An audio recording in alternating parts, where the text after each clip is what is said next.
ئەوەلەن ئەنجومەن خزمەت ناکە ئەنجومەنی پارێزگا وەکو پەرلەمانی ئەنجومەنی پارێزگا دەوائرە خزمەت گوزاریەکانە خزمەت دەکات ینی شارەوانی دەیکات پۆلیسە دەیکات سەحەیە دەیکاتن ئەو دەوائرانەی تەنفیزی لە حکوومەت وەکو وەزارەت دەوائرەکانی محافەزاتە تەنفیزی خزمەتکردن دەکات ئەنجومەنە ئەنجومەنی پارێزگا وەکو پەرلەمانێکی مصغەرە یعنی لەوێن دەرێ متابعەت دەکات لەوانەیە قەراراتی هەوی دەیداتە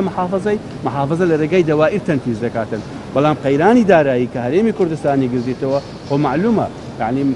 کێشەی موچە لە لای هەمووتانە سنفەی مقاولین هەموو ڕاجیرایە میزانیەی نوێ نیە تو تا بڕیار لەسەر مەشروعی نوێ بدەی هەتا بچی تەنفیزی بکە یعنی قەیرانە داراییەکە هەموو کوردستانی گرتیتەوە تایبەت بە دارایی خودی خۆیان وەکو ئەنجومەن وەکو یەکەیەکی دارایی ئەوە کێشەی ئیشی وەزارەتی مالیە نە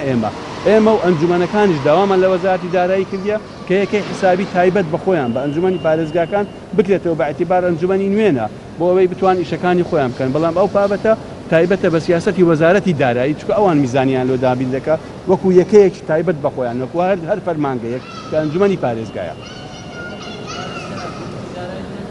هەموو چۆنیتمان چێنیتی لە کوردستانتانەی بتر مە هەموو ئیشەکانمان ڕاوەستایە زۆربەی مەشاریعەکان لە